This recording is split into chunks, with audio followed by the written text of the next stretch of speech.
Hello guys, this is your friend Multiverse Shinobi 2.0 and we are back with a new fanfic. Which is what if Banished Naruto became the emperor with Hinata, Hanabi, and Uchiha princess in his harem part 1. And if you enjoy this fanfic then please press the like button and subscribe to my channel for more fanfic like this. And now let's start the fanfic. Autumn had settled into the lands of the elemental nations, and yellow and red leaves were falling down within the Senju compounds, having dried out of life.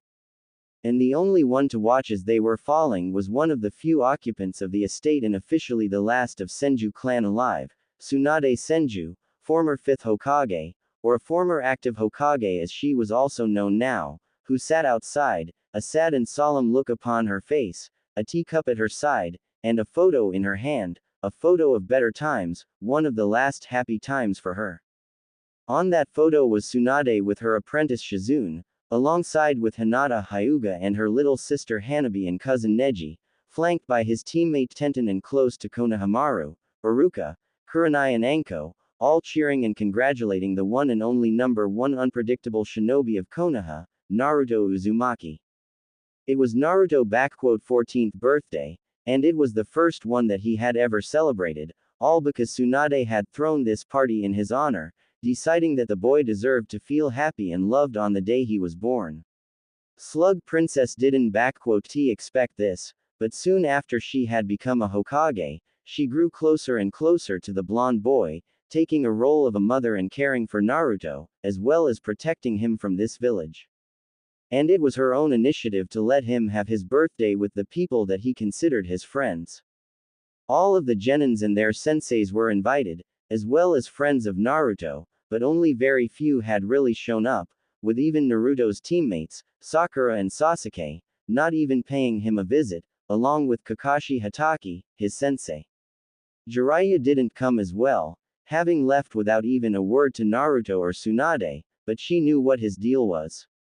But those that did show up, Hinata, Neji, Hanabi, Konohamaru, Anko, Kurenai and Shizune. They all came on their own volition, and they celebrated with Naruto his birthday, with the shy Hyuga heiress confessing her feelings for the boy, after some inspiration from Kurenai and Shizune. The look on the two's faces was priceless, and the memory of it brought a smile upon Tsunade's face. Hanabi was also very interested in the blonde, and while she was but a year younger than Hinata, clearly had good feelings for him as well, as it turned out she adored him for protecting her sister and herself once after she was bullied. Neji was indebted to Naruto for showing him a way to freedom away from fate, while Tenten had grown to be a close friend to Naruto following him saving Neji from his burden of hatred. Anko and Kurenai, while initially undecided about the boy, too had grown close to him in spare time, thinking of him as little brother, one that they like in their own way, but very much cared for. Iruka and Konohamaru both saw Naruto as nothing short of their brother, along with Shizune. It was truly a great day for Naruto, who had even let down his mask of happiness and showed his tormented, broken and vulnerable self, as he cried out of happiness for this genuine act of kindness. The village has done so many wrong things to this boy, and such act of kindness, the first ever birthday that he did not fear and wasn't forced to hide, it was something that Naruto had not expected to ever receive as a gift. Tsunade and everyone comforted him, stating that things will be getting better from that point on.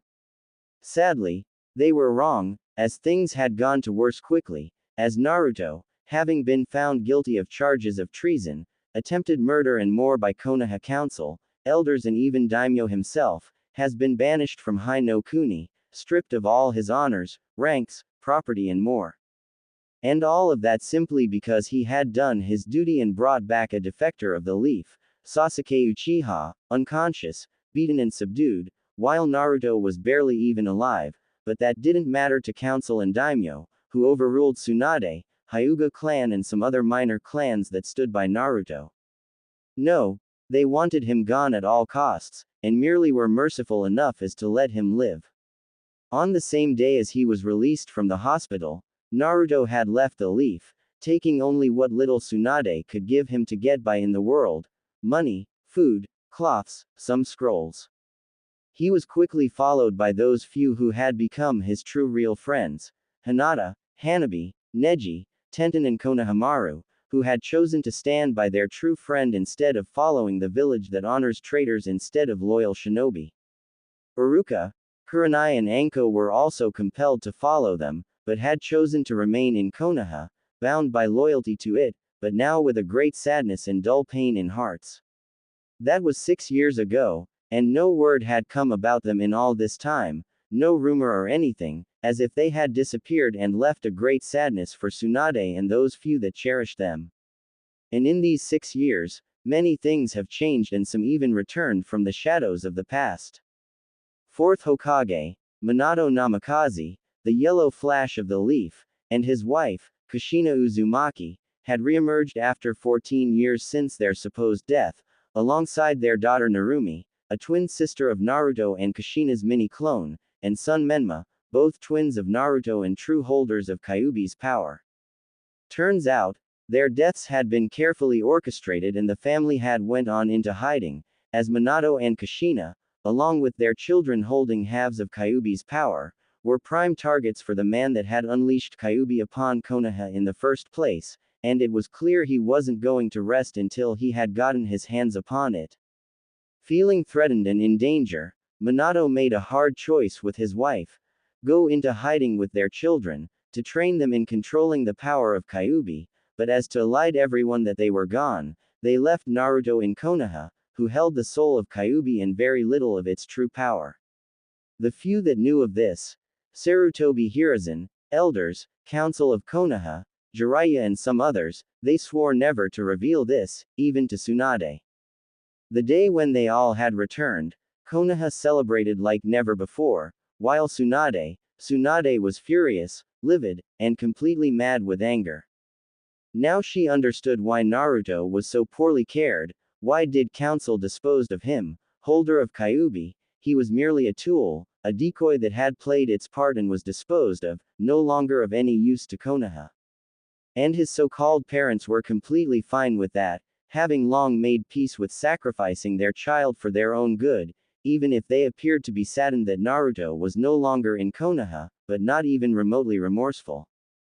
That day, Hokage's office had seen more damage done to it than in all shinobi wars and even by Kyuubi, as Tsunade practically tore that place to smithereens, before she tossed her resignation as Hokage, Sannin and shinobi to the council, effectively leaving the shinobi life behind and becoming a civilian. Jiraiya, Kushina and Minato tried to stop her, but their efforts were null, as Tsunade had set her mind and wouldn't budge, and Minato had accepted her resignation, along with the office of Hokage.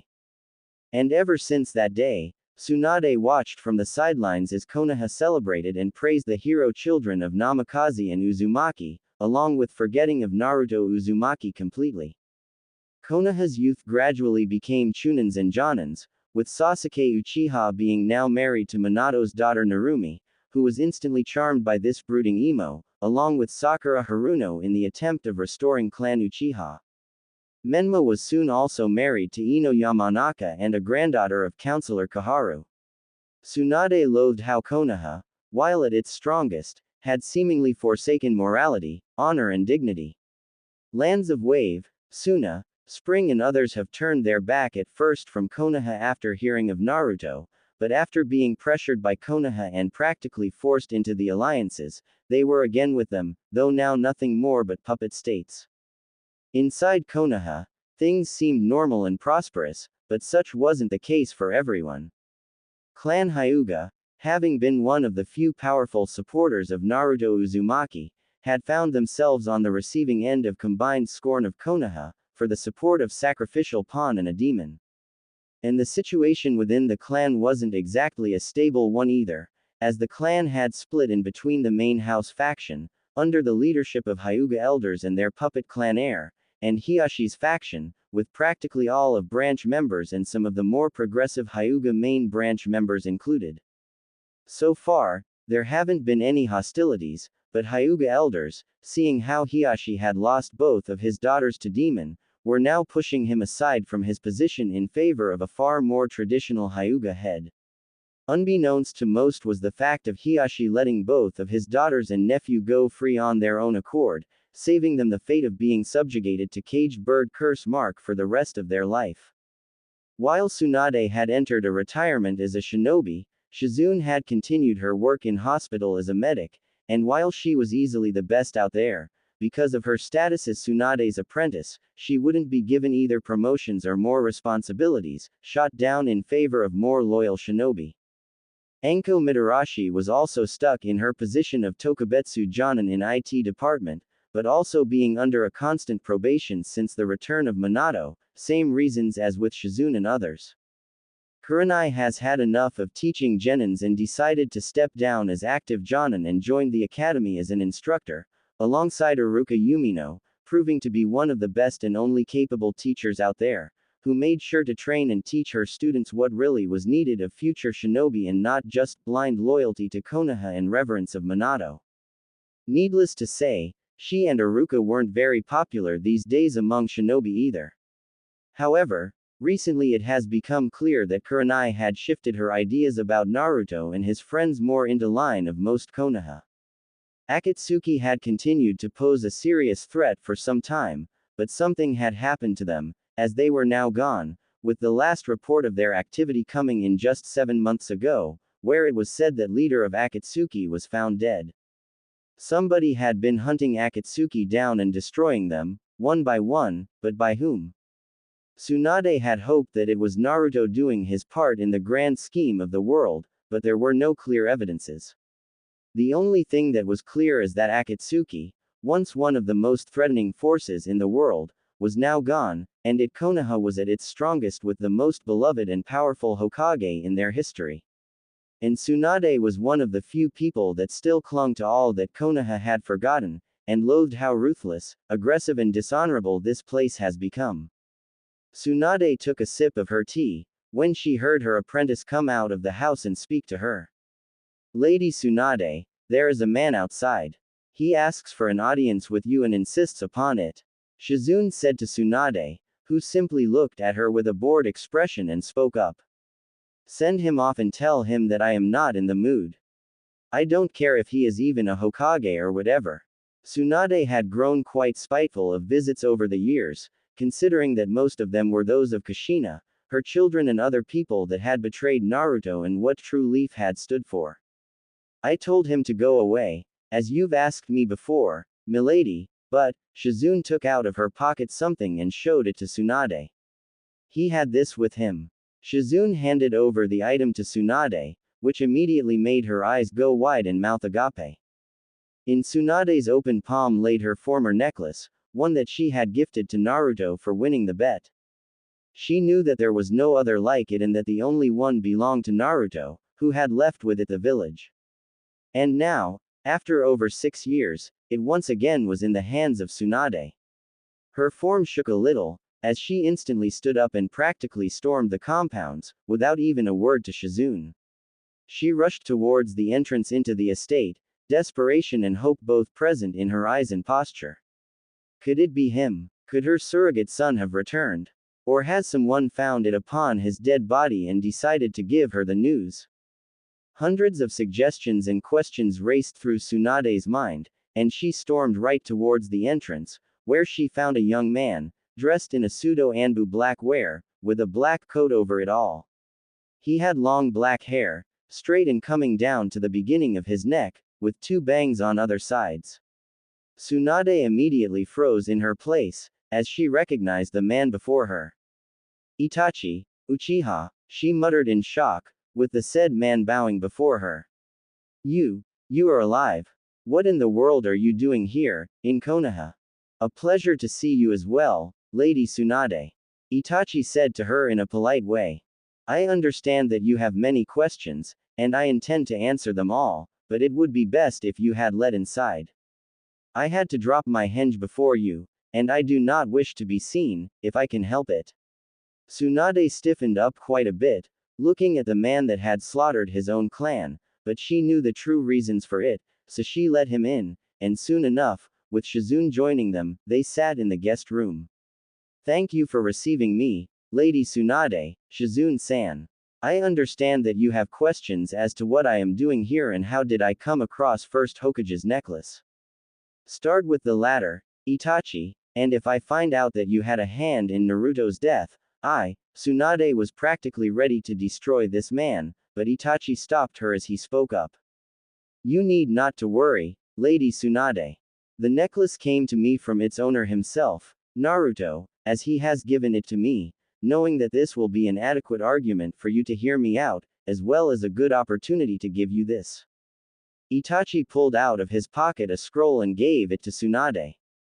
As for how is your godson, Lady Tsunade, I would say that he's doing very well for himself, much better than he would in this part of the world, one would say. This is a letter from him, which I have been tasked by him to deliver to you. And before you ask, best if you read this letter. Tsunade and Shizune instantly went to the scroll, unsealing it and opening it, reading it together. For good 10 minutes as Tsunade and Shizune had read this letter, the more and more their amazement, relief and shock grew, as the contents of that letter had revealed to them just where their beloved blonde and his company were, what they had been up to and why he has decided to reach out them now. Tsunade was in a state of shock as she discovered where her surrogate son was and who he was now, as well as just how much he has changed. It was clear to hear that he was no longer the same little blonde, but a completely different person. The letter clearly didn't contain all the information and everything that Naruto had wanted to give to Tsunade, but even from this piece of information, it was clear that he has changed, drastically, and forever. As Shizune and Tsunade had read through and through this letter, they looked up at Itachi, now understanding as to why he was tasked by Naruto of all people to deliver this message. Former Sannin spoke up to him. So, the man that has been reported dead for 6 years was out in the western continent all this time, Tsunade chuckled at this one. There were reports that you and your partner Kisame had met your end at the hands of Iwa's Anbu, with a dozen shinobi falling dead before you and your partner were killed. Those Anbu were present at the moment I have decided to shift my allegiances, since I needed to make it look believable. Itachi simply stated mysteriously. My time with the Akatsuki was up and I could see that any longer would only be to my detriment, and considering how Konoha has dealt with my clan and how Sasuke has turned out, I decided to follow along with your godson to the west, where he and others decided to start anew, completely. And, in my personal opinion, he has done extremely well for himself in the west, or Eriador, as it is known to them, actually. I'll say, Tsunade said in a bit of shocked voice, reeling with all the new information she and Shizune had learned. All this time, all these years, I had thought that he was somewhere out there, alive. I knew in my heart of hearts, but I didn't expect that he would end up out there in the west, the place that even Rakudo Sennin hadn't dared to venture to.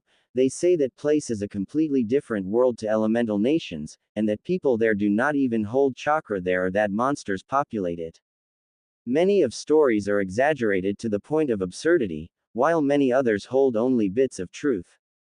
But a complete truth, the truth of that place is that Eriador is at least 7 times the size of this continent, and that it is populated by many, many peoples, and not just humans. That piqued the interest of Tsunade and Shizune when Itachi spoke of it.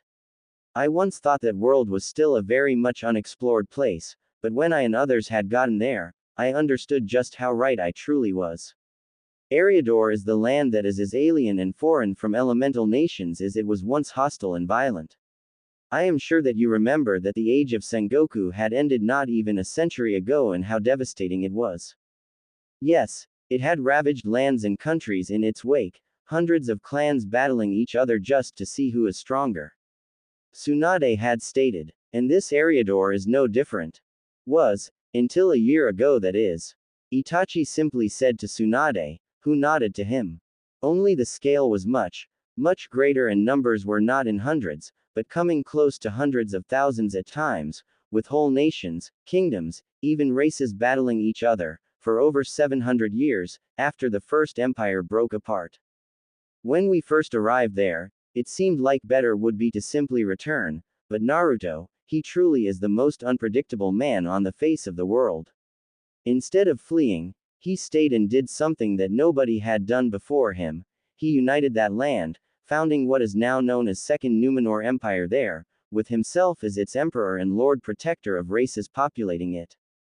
But, with the size of that continent and possible numbers of shinobi, how in the world could Naruto do all of it?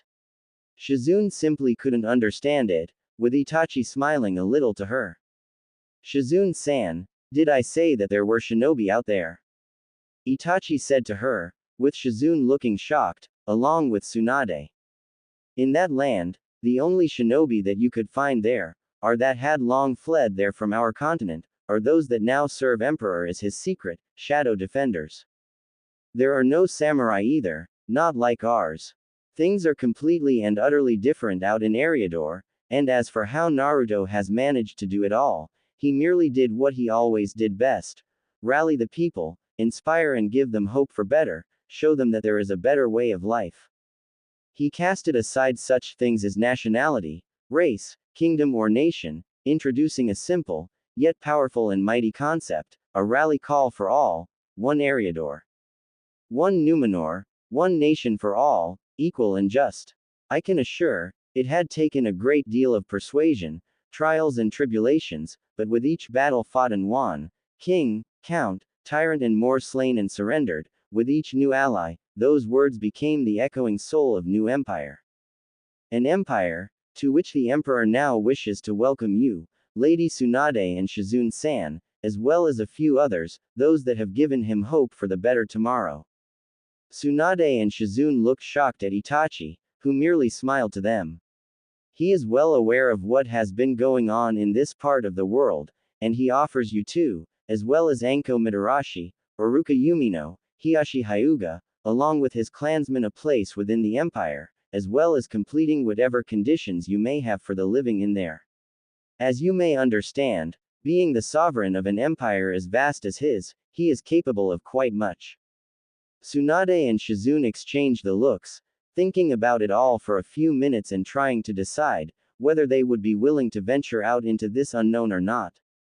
They both knew that here in Konoha, there wasn't much that held them here, as they were now, as well as those three outcasts in this glorious Konoha, one that had sacrificed its morals and honor for power and wealth.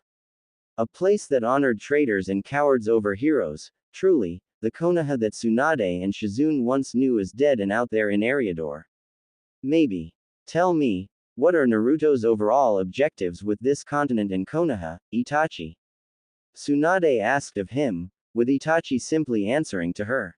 I am not completely aware of his intentions, not in details, but from what I know, he wants to establish peaceful and trading relations with several of countries out here, along with establishing a trading company for intercontinental trade.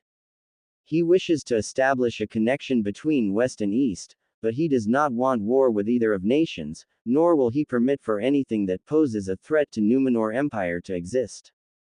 Itachi stated with strength, with Tsunade raising an eyebrow at this one. Such was the fate of Akatsuki, once he had found out from me of their plans and objectives. His Imperial Majesty has tasked me and a few others to dispose of the Akatsuki before they were able to make their move. Given the fact that his spy network is most impressive, my intimate knowledge with how Akatsuki operate, their members and the level of skill and power of me and my companions, such task was relatively easy to accomplish, but crucial nonetheless. Though pain did prove to be quite the challenge, he was still defeated nonetheless. So then, the Akatsuki are really gone, huh? And the one responsible for it was my favorite little blonde. Tsunade smiled at this one. If Minato and Kushina ever find out that the sacrifice they had left here now holds so much power as to simply destroy a group of S-rank nuke nins, and what of Konoha in particular, and does he know of his parents and siblings? He is well aware of them all, not that he is too pleased with this development and how he has been sacrificed in favor of his sister and brother. By the sound of it, Itachi wasn't too thrilled with this development either. Hai no Kuni he considers to be not as worthy of attention as some others, though he does intend to open a trading office in here as well, while Konoha, in his opinion, is too small of a place to give a thought to. Considering that he rules an empire that is at least 8 times the size of Hai no Kuni and has to deal with threats from both north and southeast to his empire, he simply finds no time to spare a thought to a place whose size is comparable to that of a small city in his empire. However, in my personal opinion, he won't be making any alliances and friends in here, considering the reports about Konoha's recent aggressive and expansionistic tendencies. Reports about Konoha's political and militaristic subjugations of Wind, Spring, Wave and Tea are quite unsettling to say the least. Even though Numenor and elemental nations are separated by more than 370 miles of ocean, Naruto, as a leader of empire, wouldn't like to suddenly find an aggressive and powerful force, bent on expansion through conquest and subjugation. He has enough concerns keeping him awake at nights as it is. I'll bet. Running a single village, a shinobi one at that, and running an empire the size of which is bigger than an entire continent, he must be drowning in paperwork alone. Tsunade let out a dry chuckle, with Itachi also chuckling to this one. Fine, let's say that I agree, along with Shizune here and others. How are you going to get us out of Konoha and into your empire unnoticed? Even more, how will we even get out of Konoha, as the matter of a fact? Do not worry about that detail, Lady Tsunade. As I have said earlier, Eriador is worlds different from elemental nations. And out there, people have found quite the ways of transportation, one of which would put Yondaime's Hiraishin to the test and shame even. Now, what would be your answer? My clones have already reported to me that the others are at an agreement, which leaves only you out. Tsunade and Shizune look surprised at this one, but they've figured that Itachi would be one to get things done in quick and orderly fashion. Lady Tsunade, I think that we should go. There isn't much left for us to do here, and even council and civilians themselves have shown to us all that we aren't exactly welcome anymore here. Maybe, with Naruto in the west, Shizune thought that she would need to convince her teacher, but Tsunade was already there with her. Count me in, Uchiha. Tsunade agreed. Now, how are we getting out of here? Later. That evening. What do you mean vanished? Minato Namikaze, 4th Hokage and the greatest hero of Konoha, was utterly shocked and furious, as he received the report from his Anbu about the sudden disappearance of Tsunade, Shizune, Anko, Iruka, Hiashi and the majority of Hyuga clan out of Konoha. It was easily the most unbelievable thing that could have happened, since there were absolutely no evidences, leads or anything for that matter to indicate that they had left the village. Aside from the lack of their belongings in their respective houses, raging members of main Hyuga branch and their colleagues, nothing indicated that those people had left Konoha in any way. It was as if they all had just gathered in one place, according to several witnesses, and then they were gone, completely and without any trace. Minato, being an expert in Fuinjutsu and one of the only users of Hiraishin, thought that there was some form of space-time ninjutsu involved, but there were no ninjutsu that could teleport people of such quantity over any distance and not alert the barrier corp of Konoha, and here. Council is not going to like this, but still, considering that all of them have been outcasts in Konoha, for their views on state of business in Konoha and outside, maybe it was even for the best. Less of those that opposed Minato's views on Konoha and its expansion, and he didn't even have to weed out the possible political opposition. Clan Hyuga had suffered a serious blow, being now only at its 12th of power, but this was also to Minato's favor, as it would seriously limit otherwise powerful and influential clan, and even allow him to gain a much greater control over it. Although, he still couldn't think of what could have been the reason for those particular people to disappear, aside from the fact that they were outcasts and all of them were still openly talking and remembering Naruto, the son that he and Kushina had sacrificed for the benefit of Konoha and their family. Maybe it was the latter, but perhaps he was overthinking it too much, as it was clear the boy was dead and other defectors with him as well gone. He and Kushina were saddened at the fact that they couldn't ever see him ever again, but, from what they had learned from council and clan heads, he wasn't much of a sight to behold, nor was he even worthy of his name or name of his mother. Overall, his loss wasn't as significant as one would think, and it was, essentially, his destiny, designed by him and Kushina, to be sacrificed in favor of his siblings with power of Kyuubi. So, in that regard, Naruto has done his duty and was no longer needed, and with his disappearance, this meant an unneeded loose end cut. Minato drew his breath, as he thought about this whole situation again and spoke up to his Anbu. Triple the security around Konoha, alert all of our outposts and checkpoints, as well as alert all our teams out there. Send out search teams outside and check their houses again, find anything on where they could have gone out. Anbu Black Ops nodded and disappeared instantly, with Minato letting out a sigh. Well, color me impressed. Jiraiya snorted, drawing the attention of Minato. Every single person that just wouldn't let go of Naruto and be objecting to the policy of Konoha is gone. You sure you hadn't a hand in it, kid? You know as well as I do that I had nothing to do with this, sensei, but still, to be able to get out of our village like that, simply vanish in such large quantity from Senju compounds, is something that not even Hiraishin wouldn't be able to accomplish. Have you found anything there? Minato asked of him, with Jiraiya shaking his head at this one. Nope, not a single clue or anything. All I know is that before their disappearance, Hiashi received a visitor, but nobody knows who that was and there was no luck in finding him either. All that we have is that everyone who wasn't on board with you and the rest of Konoha are gone, poof and nothing. Jiraiya simply stated to Minato. And as for Akatsuki, then I can only confirm what everyone is thinking.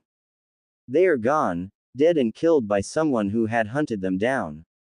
Some of my sources pointed out that some men and women were searching for them, but nothing too surprising here, considering that pretty much everyone hated them for one reason or another. If anything, it would seem that threats to both Narumi and Menma are gone, as well as other Jinchuriki. And it doesn't seem to be the work of any other hidden villages. I'll keep an eye out if something comes up, but other than that, I would say that Konoha is in the best position ever. Yes, it seems that way.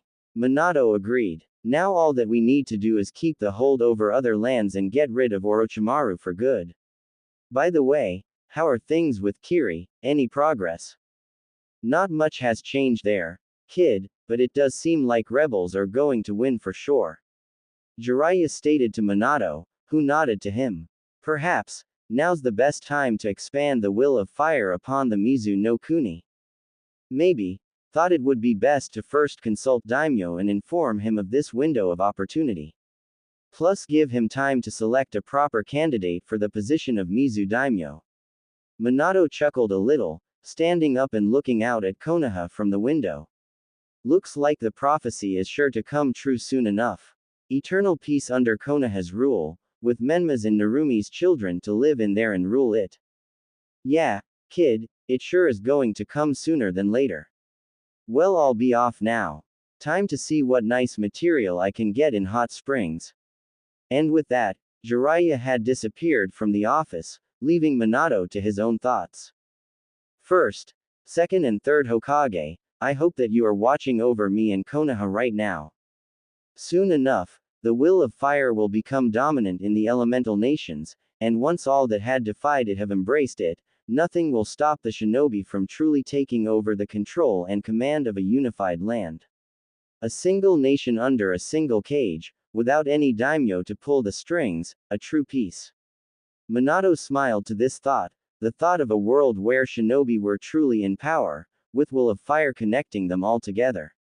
It will be a glorious sight to behold once it came to fruition. 4 years later. The Sea Rider. Southern shores of Second Numenor Empire. 4 years have passed since the day when all of Minato's opposition has vanished from Konoha and elemental nations, and these 4 years have seen the rise in power of Konoha, but also a sudden unification of old enemies of theirs. With Hai no Kuni's intervention in Kiri's civil war and into internal affairs of Mizu, a new, pro-Konoha government, Mizukage and Daimyo were placed there, ensuring a new ally and subjugation of otherwise unstable region. Another step towards the grand peace has been made, but after that, the other nations have recognized the threat that Hai no Kuni and Konoha now posed. This has prompted Iwa and Kumo to unite again in the alliance, with many of the smaller nations coming together with them, with stone, rain and several others openly integrating themselves into the bigger nations for protection.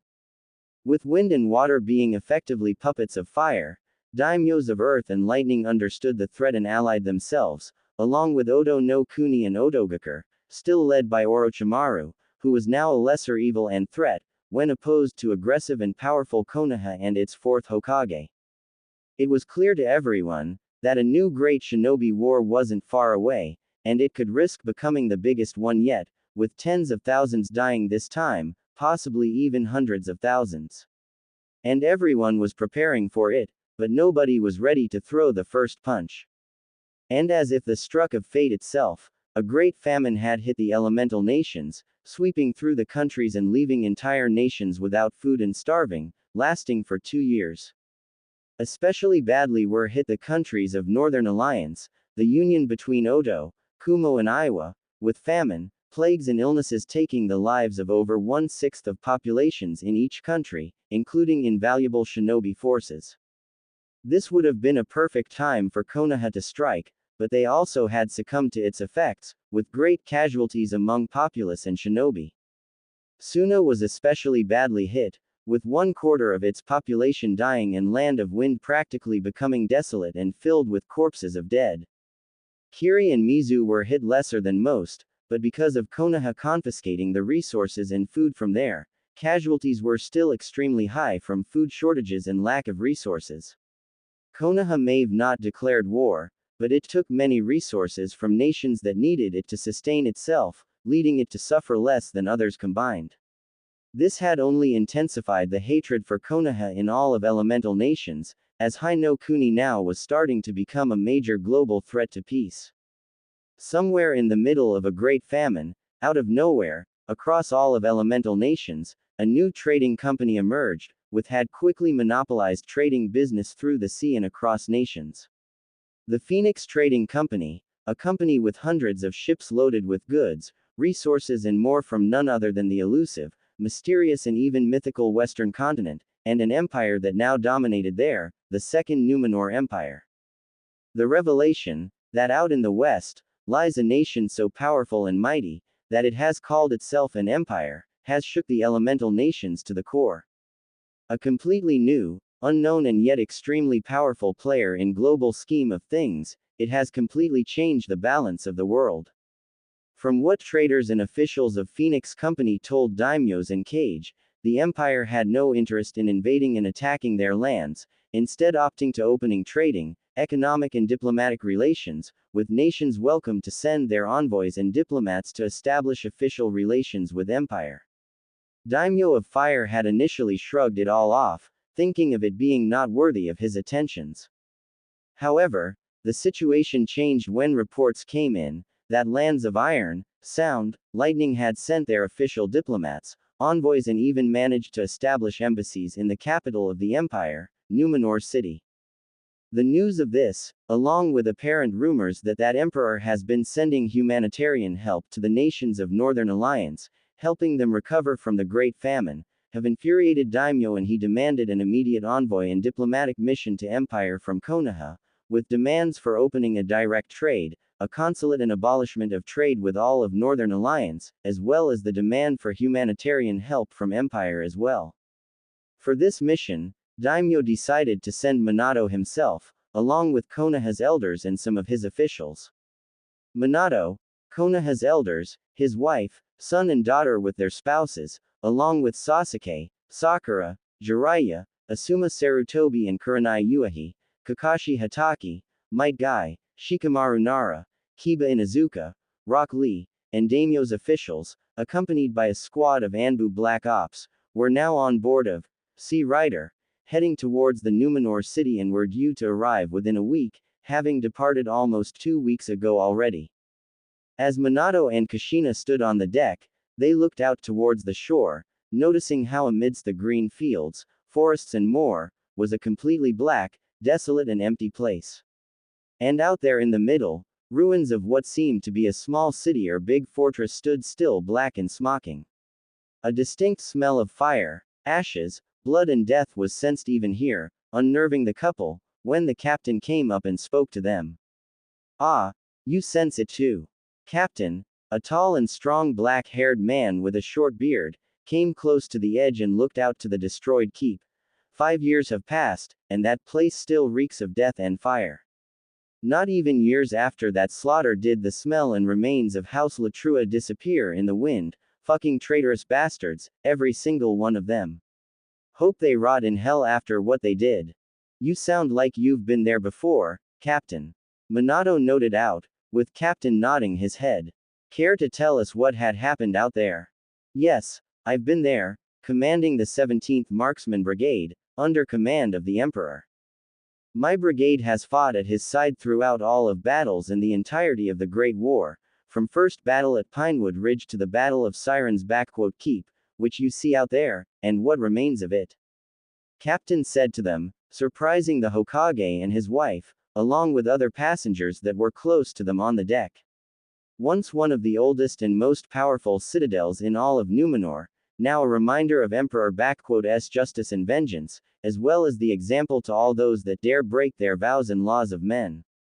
You have fought alongside Emperor. What is this guy like, and is he a shinobi?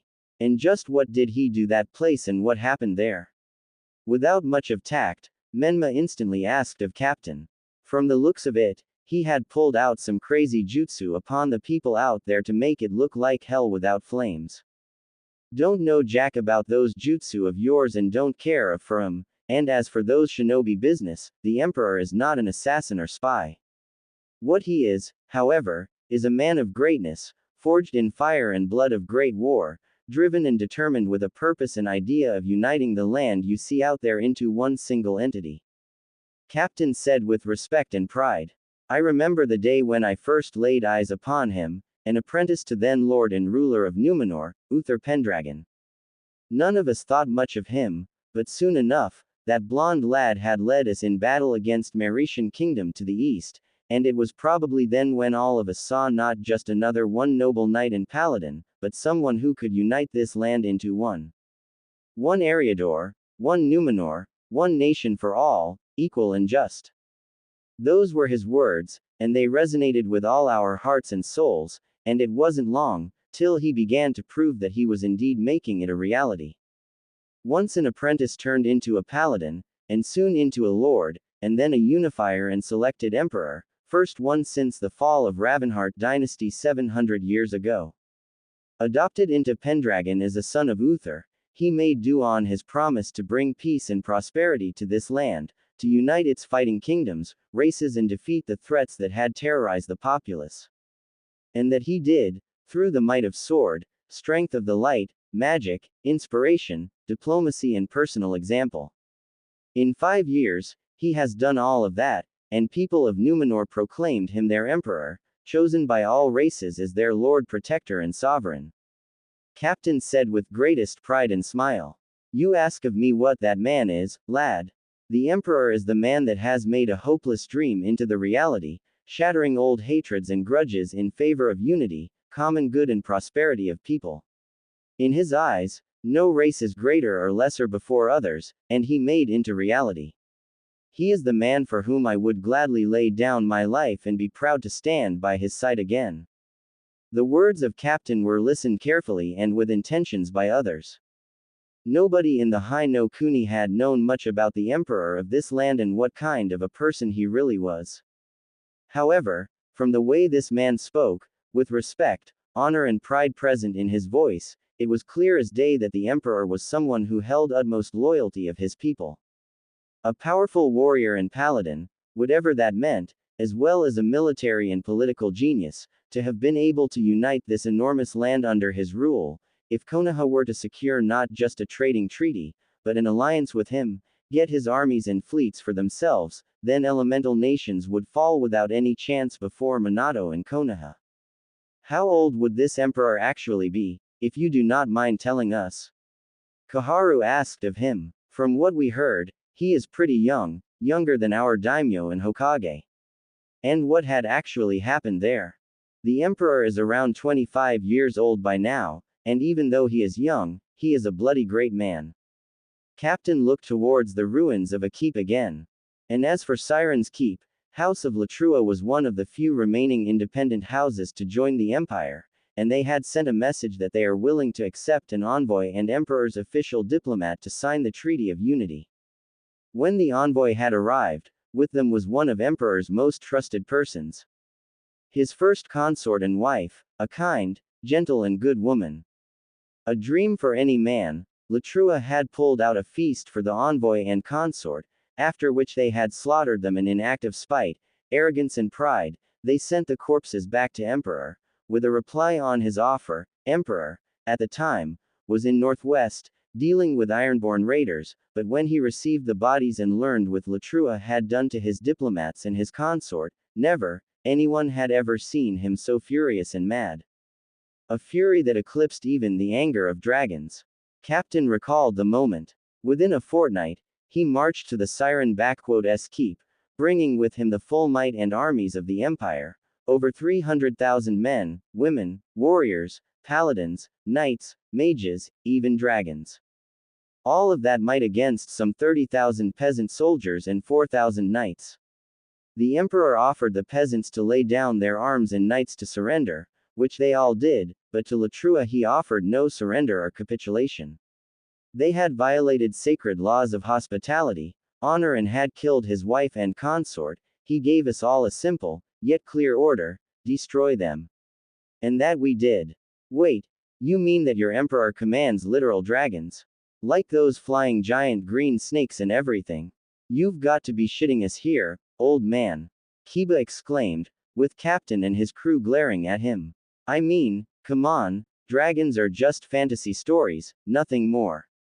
Plus, magic, whatever knights and paladins, you obviously just making it up. After all, shinobi and samurai win battles and wars, not some fantastic beasts and imaginary heroes. Lad, let me ask you a question here. Am I from your continent, and are in there? Captain asked of him, with Kiba shaking his head. Right, we ain't there, and here, in Eriador, things a hell of a different from your east. You folks may have your shinobi and samurai all over the place, with that chakra and whatever, but our people here. We also got whatever that chakra, but we also have magic, power of light, elemental powers, power of nature and primordial, or arcane power. Aside from humans, we've got here also high and night elves, orcs and dwarves, among other minor races, and we most certainly have dragons, beings of pure magical power and might that could destroy countries in their wake.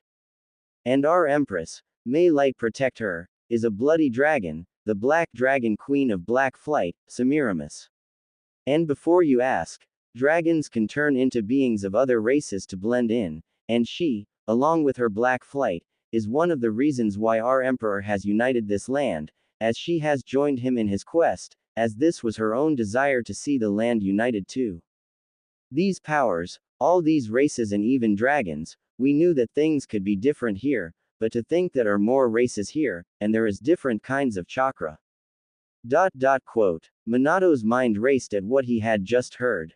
If the Emperor were to allow Kushina and Jiraiya access, we could easily obtain the needed information and knowledge to use this magic, as he speaks of, and it does seem like that people here even somehow mastered senjutsu, if that power of nature is anything to go by.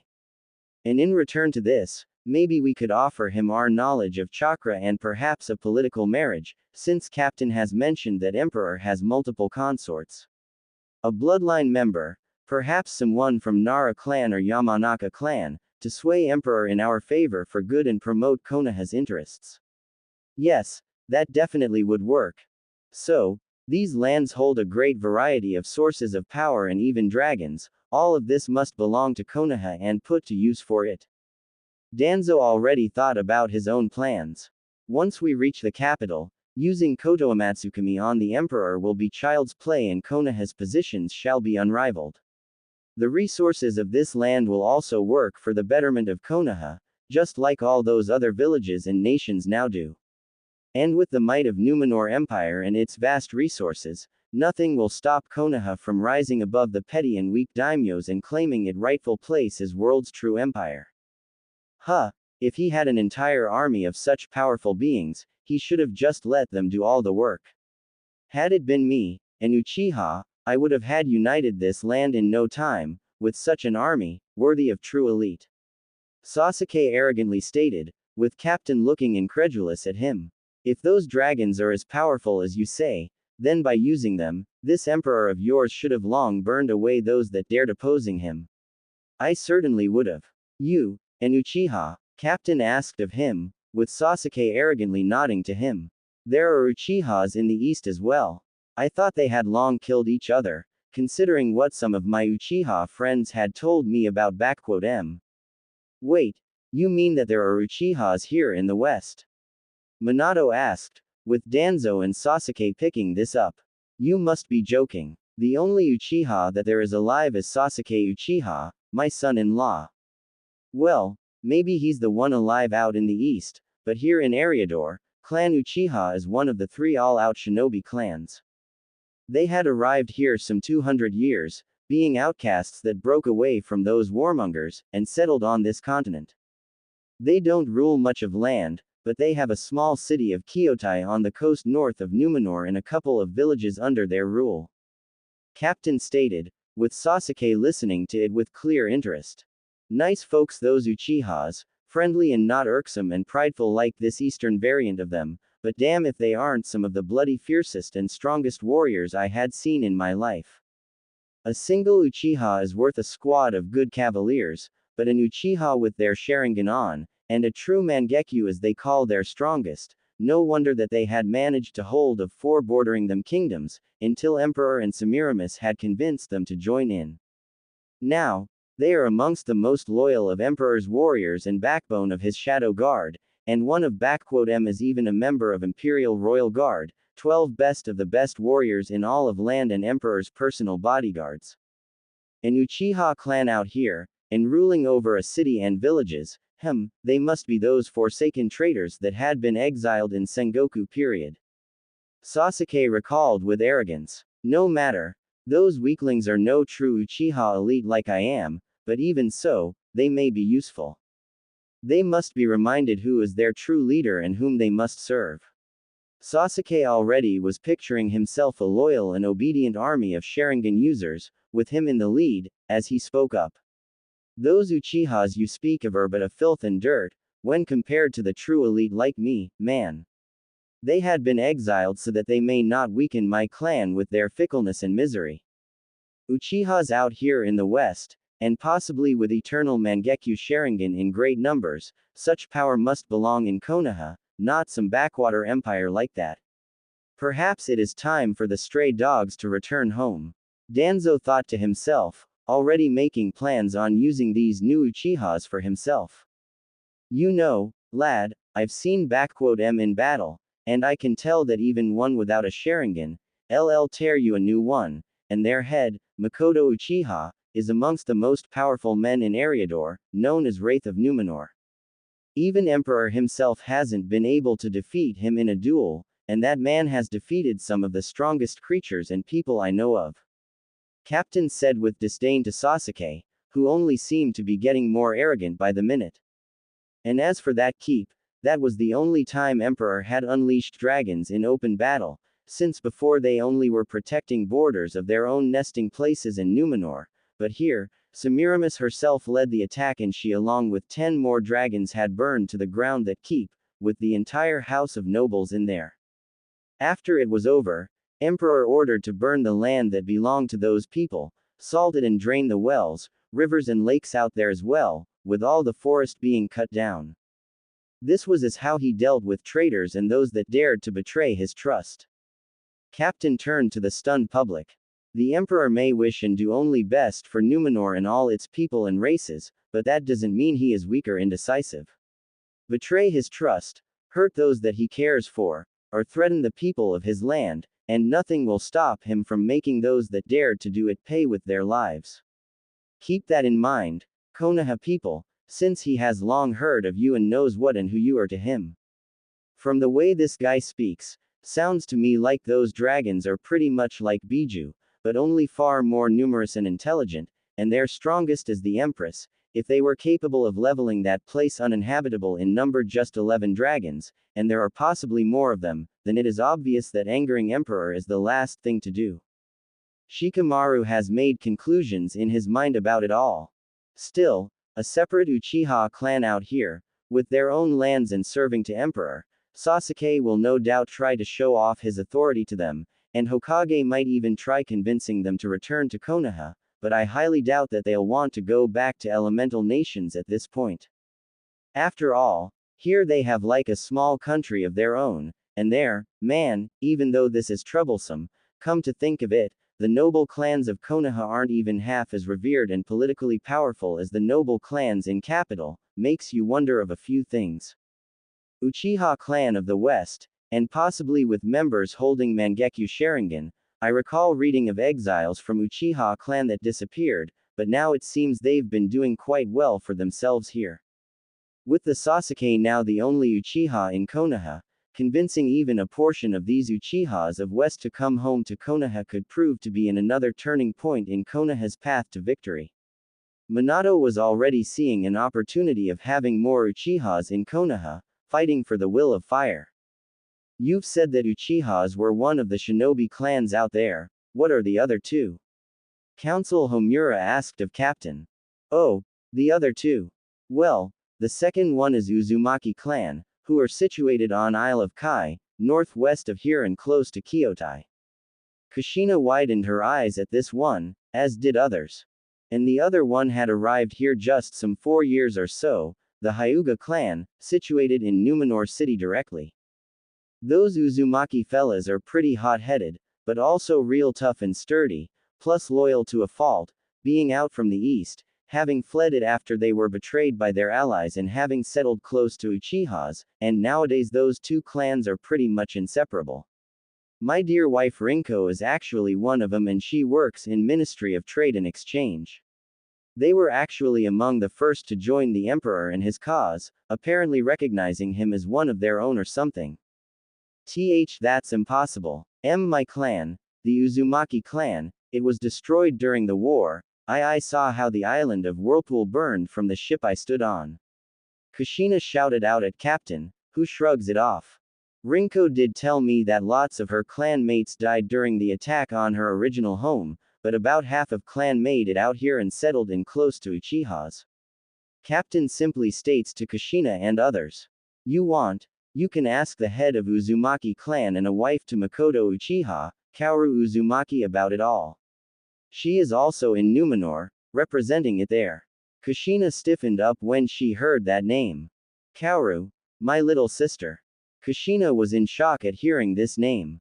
Who knows, maybe. All I know is that Uzumaki and Uchiha clans were among the first to sign up and join the emperor and I'm damn proud of having fought side by side with them lot. Captain said with respect towards them. And as for those Hyuga clan. The Uzumaki clan is out here, and the Hyuga clan too. Quote. Minato was in shock mentally. Those Hyugas, could they be the ones that had disappeared from Konoha 4 years ago? If so, would that mean that Emperor had a hand in their arrival here, but if so, what would he gain from them, and why and how would he be able to do it, being thousands of miles away from Konoha? I'll have to find out about it, but more importantly, if those really are the Uzumaki from elemental nations, then they would most certainly would like to go back their home, and with Konoha's protection, they wouldn't want to say no to this.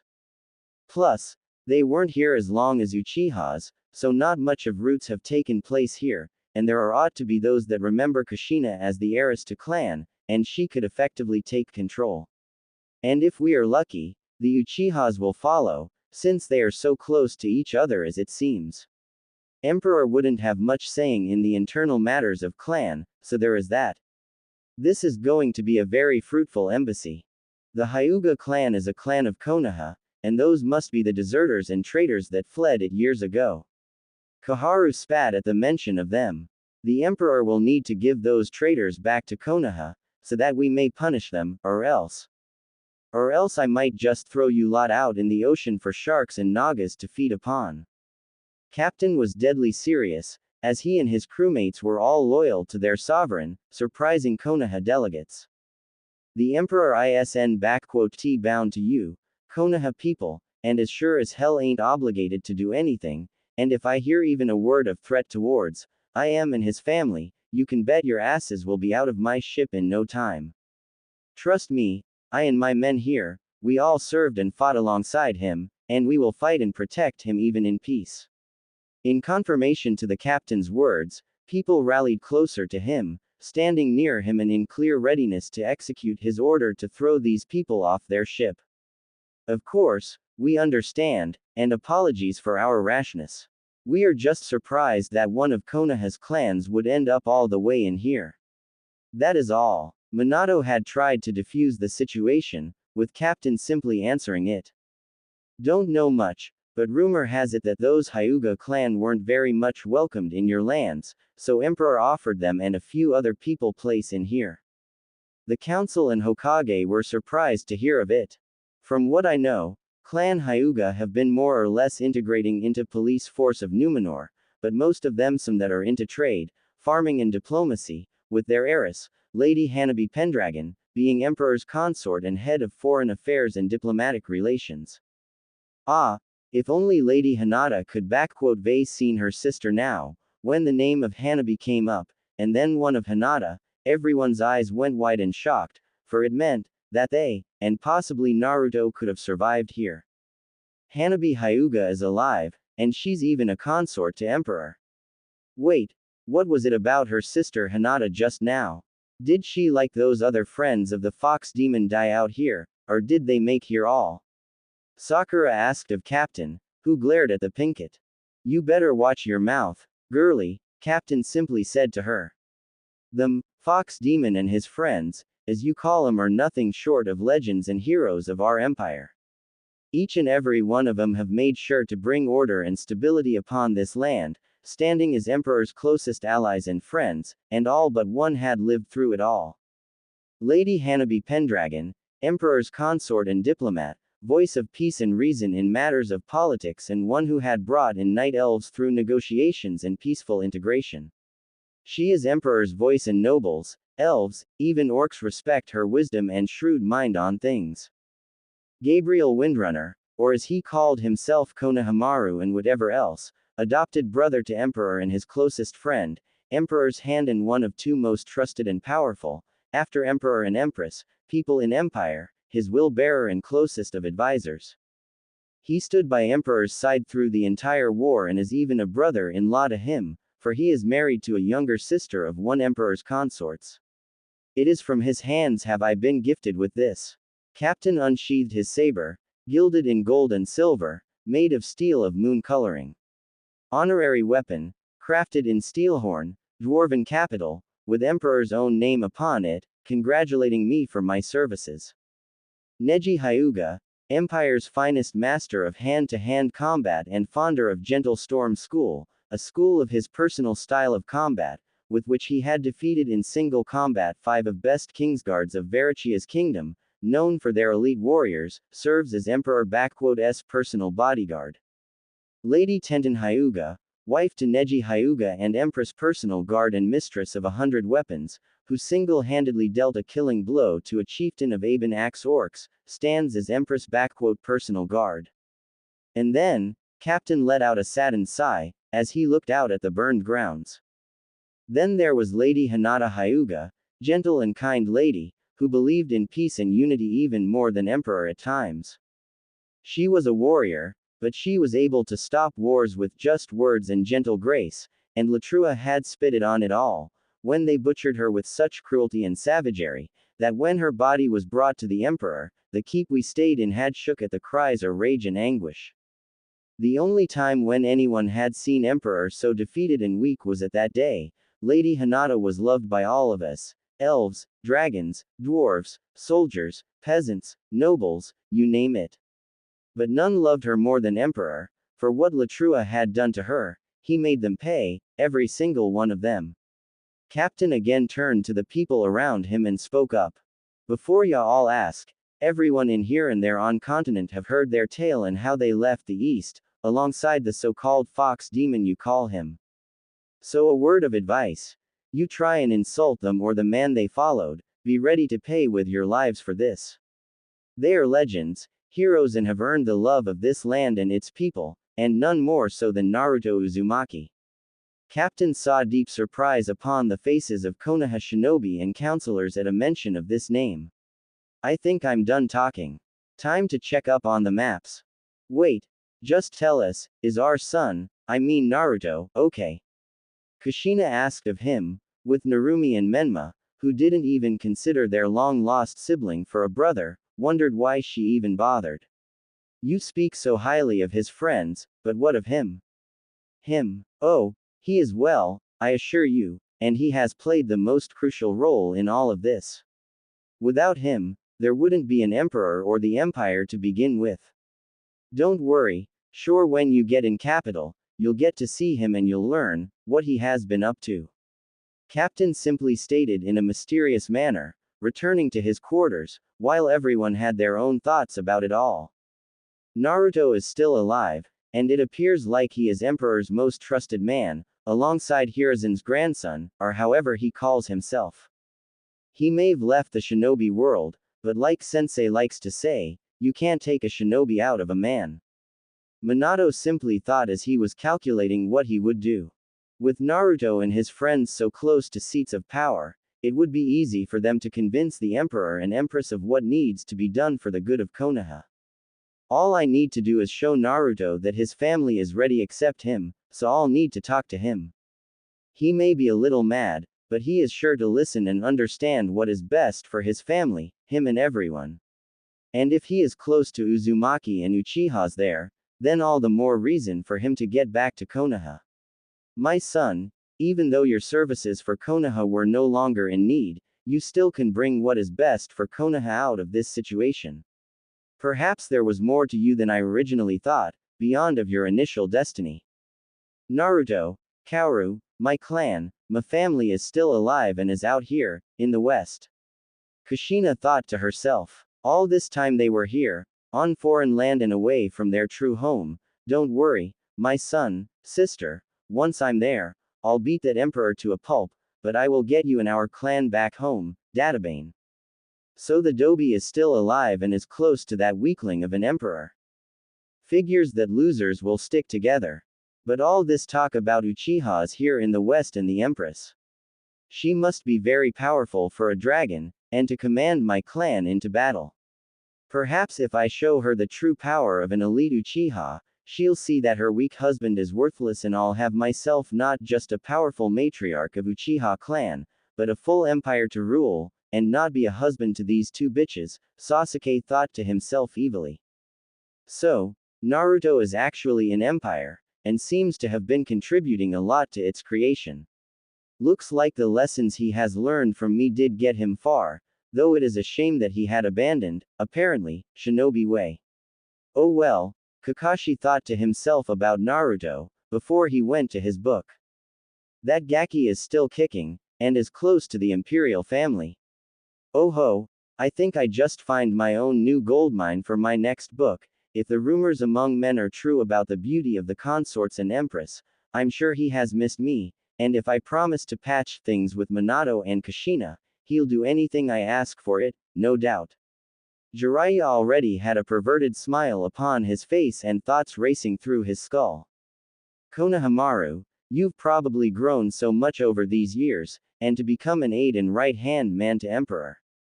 Your parents would be proud of you, but to change your name and your family name, did you hate us all so much that you would do all this?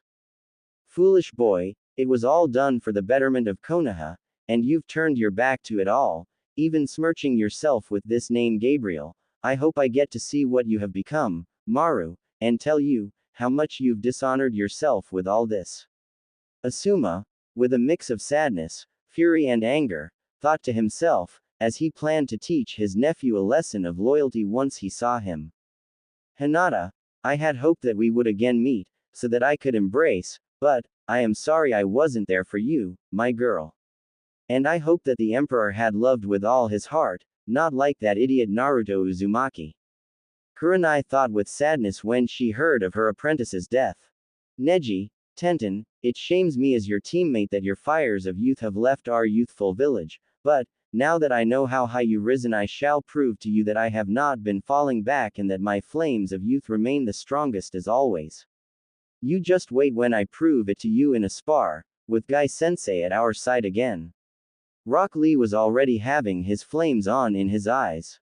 So, Hinata is dead, well, there's hope that her sister will see a true alpha and slap Emperor away from me. Kiba, thinking with his nether regions over his head, quickly forgot of Hinata in hope of getting to himself her younger sister. So, Hokage's son has survived and is here as well. Apparently there is more to that brat than what we thought. Well, from his position, he and others will be able to aid Konoha through swaying the Emperor. Time to remind them of their place in this world. Elders thought to themselves, as the ship carried their procession towards the capital of Numenor Empire.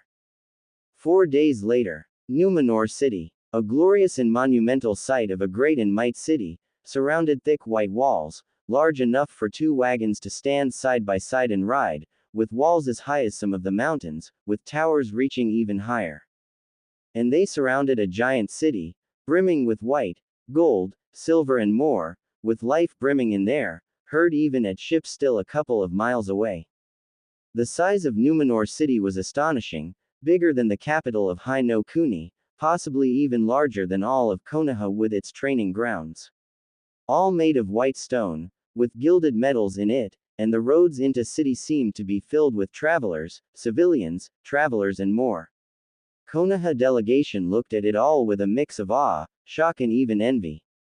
As the ship began to close onto harbor, Konoha delegation looked at 2 cliffs, walled up, and at the 2 fortresses, flanking the entrance in the harbor of the city. Manned, massive and standing proudly displaying the might of empire to all that wished to make an entrance here. The distance between the 2 was probably less than half a kilometer in sea, but they still seemed very close and overlooked the seemingly tiny ship as it passed into the harbor. The Twin Lions Fortresses. Captain called the fortresses to Konoha's delegation. The on the left is the North Lion Fortress, and on the right is the South Lion Fortress.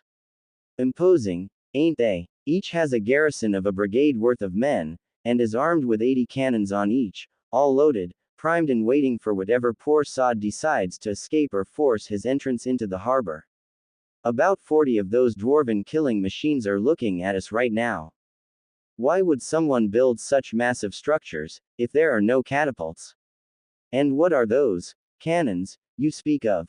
Kushina asked of Captain, who looked at her, as if he was told the stupidest thing ever. What, are they some kind of better catapults or something better than those archaic things? Well, they ain't catapults, but something really better and more powerful. I just need to remind myself that you are just the tourists here, that's all. Captain looked up at the North Lion Fortress, seeing a special signal over the battlements for him and his men. Okay. Hard to starboard, boys. Greg, led us to First Royal Pierce. Captain gave out orders. Looks like Emperor has decided to honor you, Konoha. Of course he would. He is to meet the most powerful and prestigious people in his life. Koharu stated in a prideful manner, with Captain simply shaking his head at this one, as the ship was reaching the end of their destination. The First Royal Pierce resided the nearest to the Imperial Palace, a massive structure, a third citadel on the city, walled, with towers and a great massive castle standing proudly. The palace seemed as massive and imposing as it looked grandiose and great, being large enough to seemingly house all of Konoha inside with more than enough place for some additional guests. There apparently was a big garden close to it as well, as it overlooked the harbor, filled with trees, green and lush with flowers, a truly marvelous sight. As the ship was docking, Konoha's delegation saw that they were already being expected, as a group of men, dressed in steel plate armor from head to toe, armed with shields and spears, with a sword at their side. This seemed almost laughable to shinobi, to see people dressed in so much steel, that they wouldn't be able to even move in it at all, much less run or fight. Sasuke even laughed openly at them and their attire, with Sakura, Kiba and Menma following the suit. In their mind, the only true warriors were shinobi and only, so these people looked like barbarians to them and were nothing short of idiots, completely ignorant to the fact of complete cultural, philosophical and overall core differences between East and West. However, their attention was soon on someone else.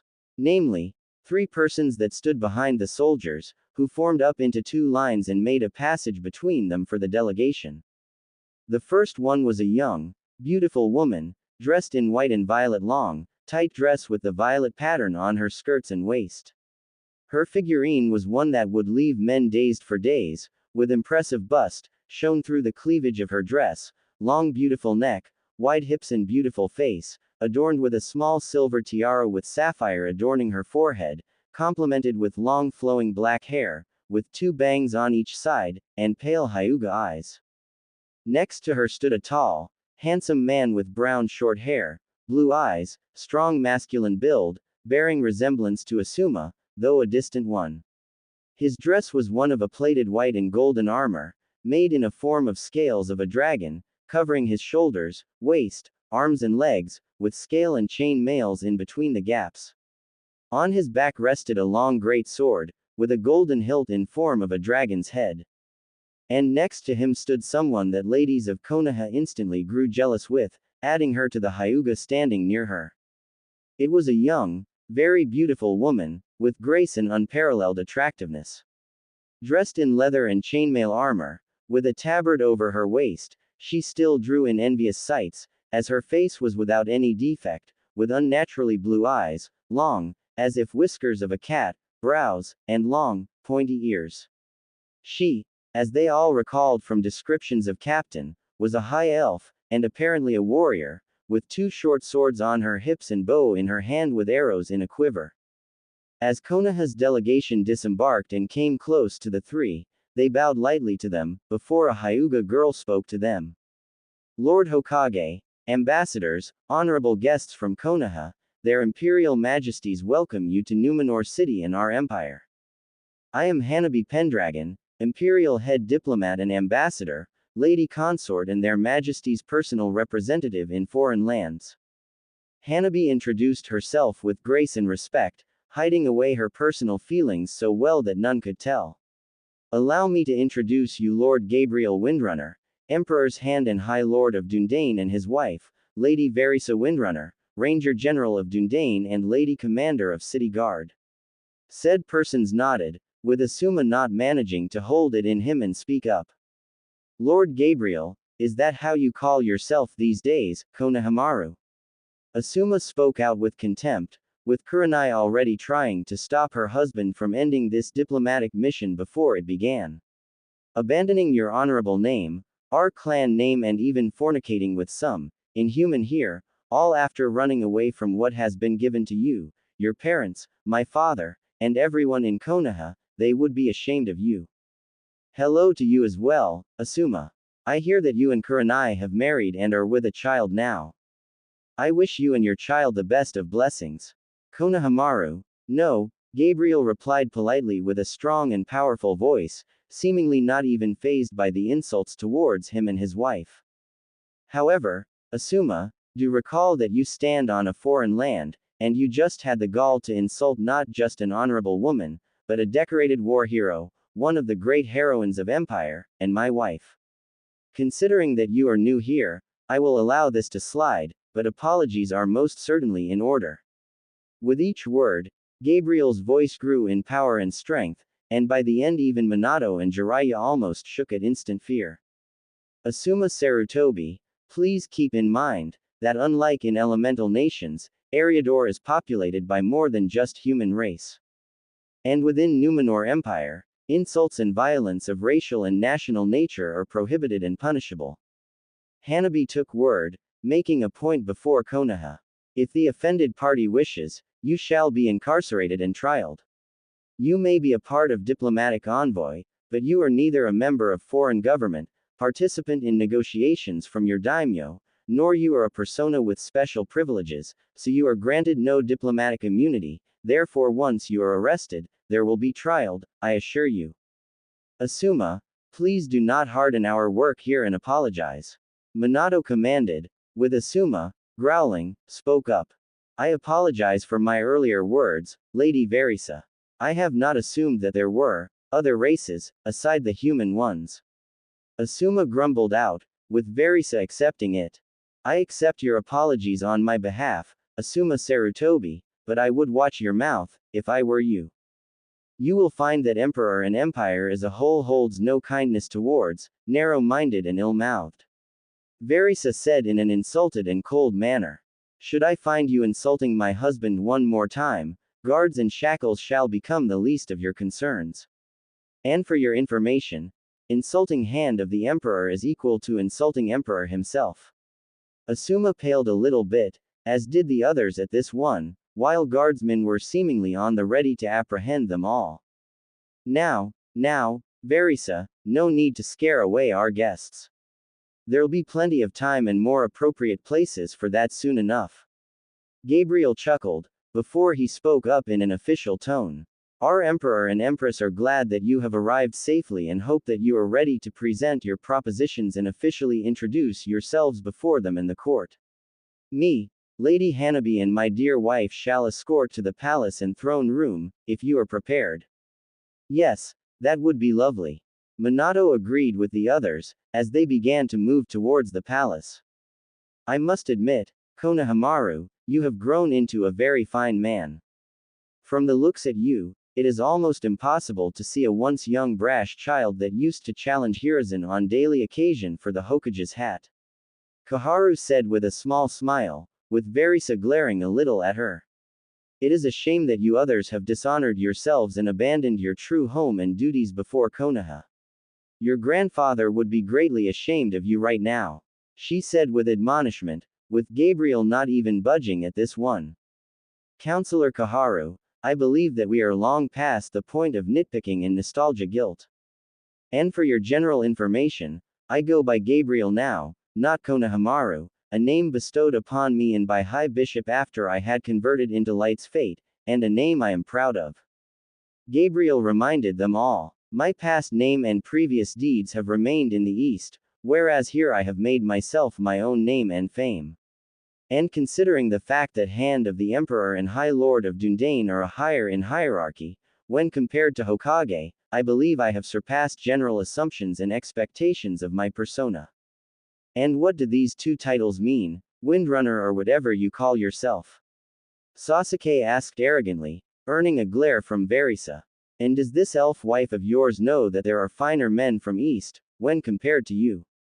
Like me, an Uchiha elite. That earned an approving look from Sakura and a glare from Narumi. I have seen a lot of men, most of them much like you, boy, and I found them wanting and pathetic. Verisa couldn't hide a smirk at a look of insult upon Sasuke. As for my husband, I found Gabriel everything that a woman could ask of a husband and then some more to add up, the best of among the best for me in East, West, North and South. Verisa, you make me blush. Gabriel chuckled at this one. And as for the titles, High Lord is a noble title of a sovereign that controls a geographically and historically formed land, a small kingdom if you may. Dundane in one such kingdom, one of oldest and larger ones, bordering High Elves, kingdom. Your best counterpart to it will be a daimyo of a minor country, like a daimyo of Waver T. And as for Hand of the Emperor, it is a second to Emperor S title, his closest advisor, minister and so forth. You could compare to a title of Shogun of Daimyo, only with administrative, political, economic and military spheres of business included in. So, as you can see, in terms of status, Sasuke, I currently appear to be standing quite a bit higher than you and your Lord Hokage. Lady Hanabi here also is in a similar position as I am, though her holdings and title differ from mine. Hey, Hanabi, so I've heard about your big sis's death. A real shame, if you ask me, she was a rare beauty. Kiba decided to try his chance with Hanabi now, completely forgetting of tact and etiquette. Listen, why don't you show me and others around later on? I could tell you of the adventures of me and Hinata, plus we could. Kiba Inuzuka, in case you have forgotten, or simply did not take notice of, I am a married lady of noble position, tasked with many responsibilities and duties of great importance and urgency to the empire and crown. I have neither time, nor desire to forsake my vows to my husband and pursue any relations, romantic or friendly, with a person such as yourself. Hanabi said in a strong, diplomatic, yet completely harsh and powerful tone. If you wish to explore the city, I am sure you and others will be able to find a guide. And as for my sister and her death, address her name in my presence without respect next time, and you will find yourself in not so comfortable position and place, alongside your dog. Oh, come on Hana-chan, I was just trying to be friends with Yuen. Kiba, shut your mouth already. It is enough you have the gall to speak so incorrectly to a lady, but also to be informal and so unofficial with her is an insult to her and you, so better keep quiet. Kurenai shut her former student, with Kiba mumbling something about playing hard to get. Lady Hanabi, what my ill-mannered student meant is that we offer you our condolences and sympathies concerning the fate of your older sister. We heard she was a great woman and what befell her was atrocious and inhumane.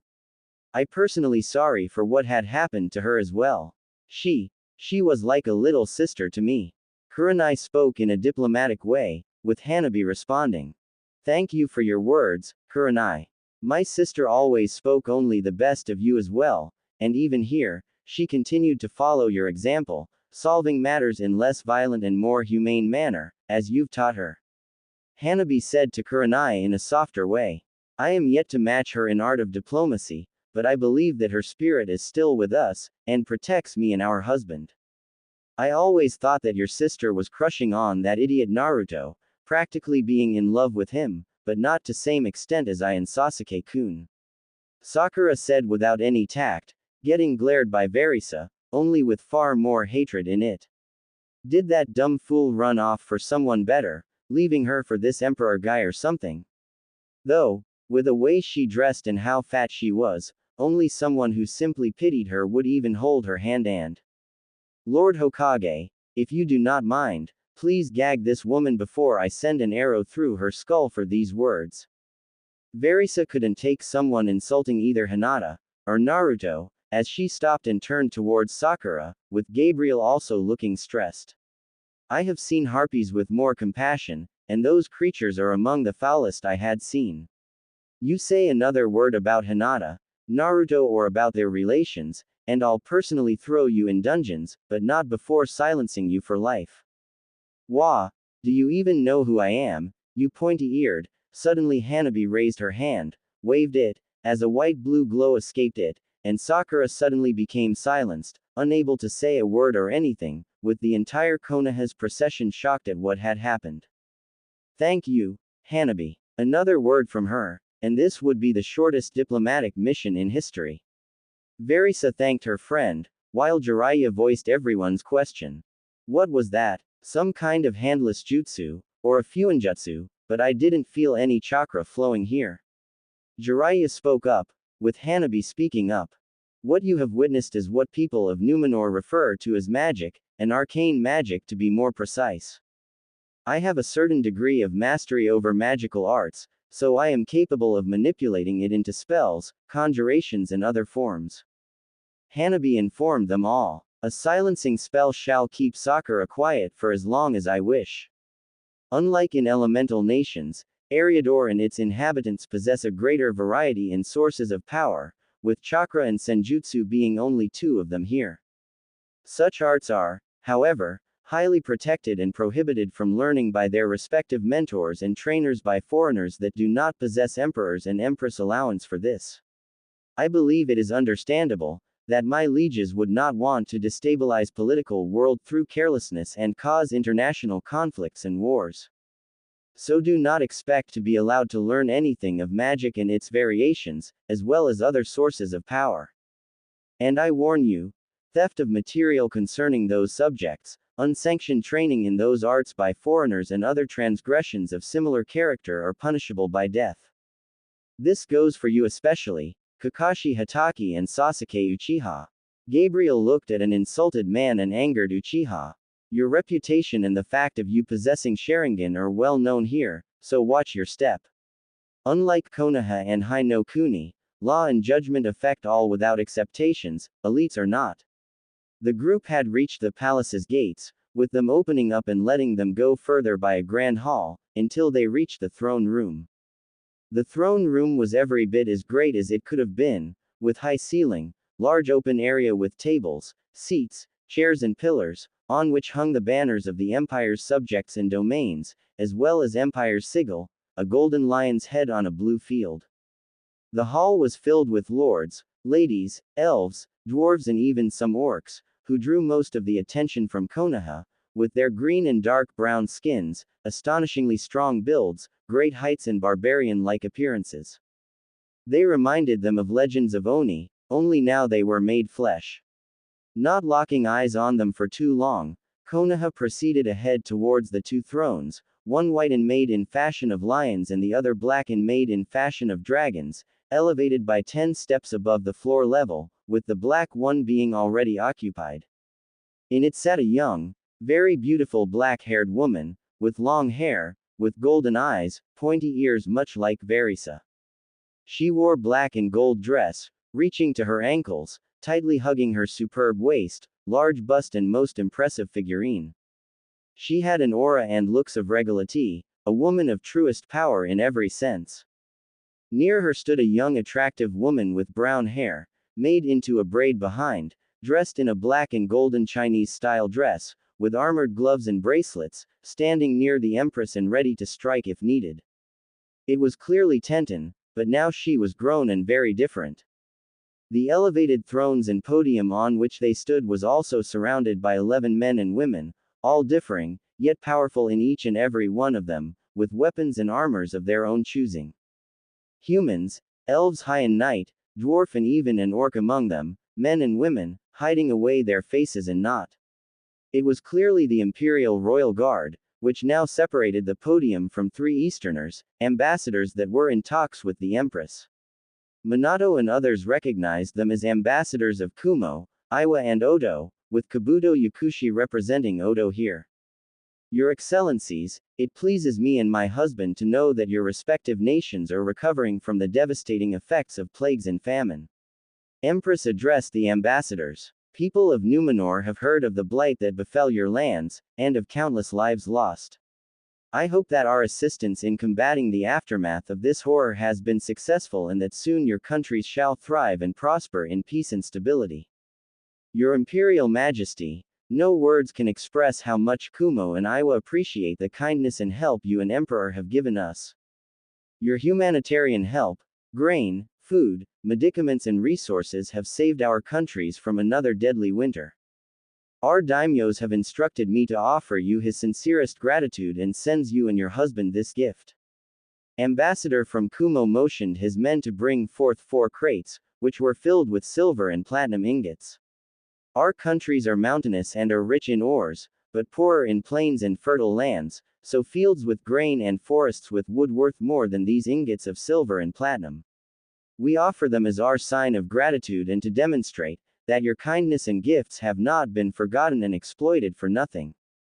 We thank you for such generous gift and accept it. Empress smiled to them, as her servants took the crates away. My husband and I share a vision, that in peace, we must extend our hand to help out those that have found themselves in despair and show them that no hope is lost. Great and kind words, Your Imperial Majesty. It is a shame that your example is not followed by some other, more aggressive and insensitive countries. Kabuto and other ambassadors already knew that Konoha's delegation was present. My Lord Daimyo and Lord Orochimaru send their gratitude for the help that Numenor has provided in combating famine and plagues. They hope that our gift has reached you safely and without any harm. It has, Ambassador Yakushi, and we thank you for such gift. Though Oto no Kuni is a smaller in size country, your gift shows that it is as dignified and strong as those of greater sizes. I welcome you in our capital, esteemed guests, and hope you will find your stay here comfortable and productive. The ambassadors bowed before the Empress and joined in with the mass of nobility and court, while Konoha's delegation has stepped forward, led by Hanabi, Gabriel and Verisa, who instantly bowed before their Empress. High Lord Gabriel, Lady Hanabi, Lady General Verisa, I see you bring to us the awaited guests from afar. My Empress, allow me to introduce to you the official envoy of Hai no Kuni and its members. Hanabi went on to introduce every single one of them without delay and in orderly fashion, while some of the nobles looked with contempt at Konoha, including ambassadors from other elemental nations, as Hanabi has spoken and ended. Esteemed guests of Hai no Kuni, Lord Hokage and counselors, it is my pleasure and honor to introduce you Her Imperial Majesty, Empress Semiramis, first of her name and title, Queen and aspect of Black Dragonflight, Sovereign Ruler of Second Numenor Empire, Kingdom of Quel'Thalas, Ashenvale Dominion, Confederacy of Draenor, Steelhorn Kingdom. Lady Protector of Kingdoms Dalaran, Kul Tiras, Gilneas and Westerosi Kingdoms. Milady, if we may. Lady Hanabi, High Lord and Lady Ranger Windrunner, please remain near, for I and my husband will want your counsel on this matter. Semiramis motioned them, as she looked at Minato and others of Hai no Kuni, who bowed to her, save for Menma, Sasuke, Narumi in a show of disrespect, earning glares and insulted cries from the court. I was not aware that you have arrived with other sovereigns, for I cannot think of any other reason why would your fellow companions not follow etiquette, Lord Hokage.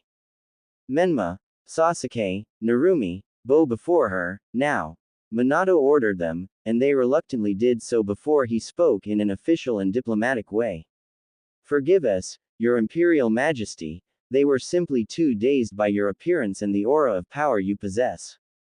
You have my sincerest apologies, as their father and a father-in-law of Sasuke Uchiha, and as their Hokage.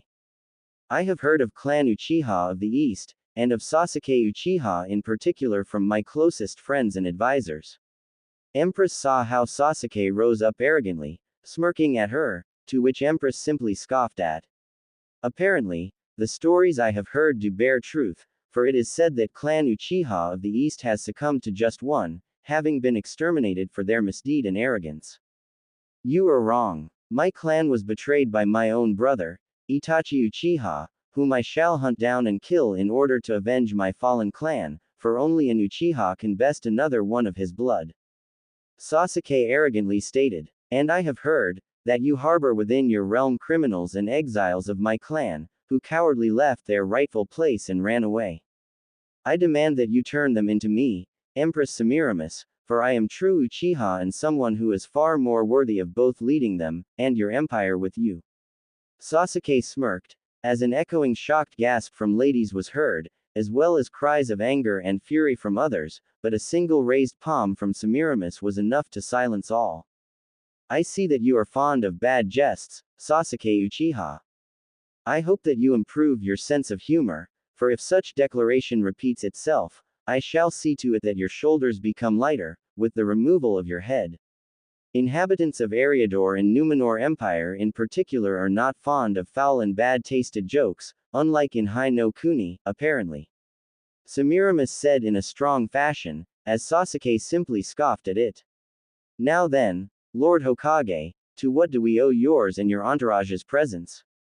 Your Imperial Majesty, as you may vey already heard, Land of Fire is currently the strongest elemental nation, with many allies and two major nations as our closest partners. One of Fire Daimyo's official representatives spoken up to her. Our land is vast and plentiful. Our people are rich and prosperous, with our merchants being only rivaled by your Phoenix Trading Company. An official alliance with our nation would most certainly benefit to you and your empire, for it stands as the most powerful country and domain in the East. A country with puppets for allies, warmongers for rulers and thieves for people. Ambassador from Iowa spoke up, drawing attention of Fire delegation and Konoha's shinobi. Your Imperial Majesty, I believe you and your esteemed husband are well aware, that Hai no Kuni and its shinobi hidden village, Konoha, have been putting to the sword and dagger all those that have defied them and dared to break the treaties with them. For that, Konoha simply invaded them, ousting rightful governments and daimyos, all but annexing the lands and assuming control of countries and their peoples. Wind and Water are two such prime examples, with their daimyos being literal family of Fire daimyo, while Suna and Kiri are now simply training camps for pro-Konoha shinobi, and not to mention just how taxing and cruel Konoha treats its allies. Especially Land of Wind, or as some already say in the East, Land of Bones, for it's all but deserted now, with only corpses of starved and killed littering the desert. And now, it seeks to expand throughout our respective lands and exploit its resources. Your Imperial Majesty, I urge you not to give in to their offerings and send them out of here. Perhaps, Ambassador of Iowa would prefer to reconsider his words, for it seems like you are misspelling the truth for lies. Maybe you require a visit back in your homeland, so as to refresh your head, before he is taken out by a foreign illness and homesickness. Danzo spoke up in his usual manner, with Ambassador of Iowa literally fuming with anger. Why your Imperial Majesty, this man, no, this war hawk is a known war criminal, monger for power and threat to peace and stability. I plead to you to shackle him up and throw him into the dungeons for what he has committed and is to prevent any further crimes done by him. Ambassador of Iowa asked of the Empress. Ambassador Lao, your opinion on the matter has been heard and will be taken into consideration, but I will not allow your proposal to happen. Semiramis replied to him respectfully, before turning her gaze to the delegation. Ho!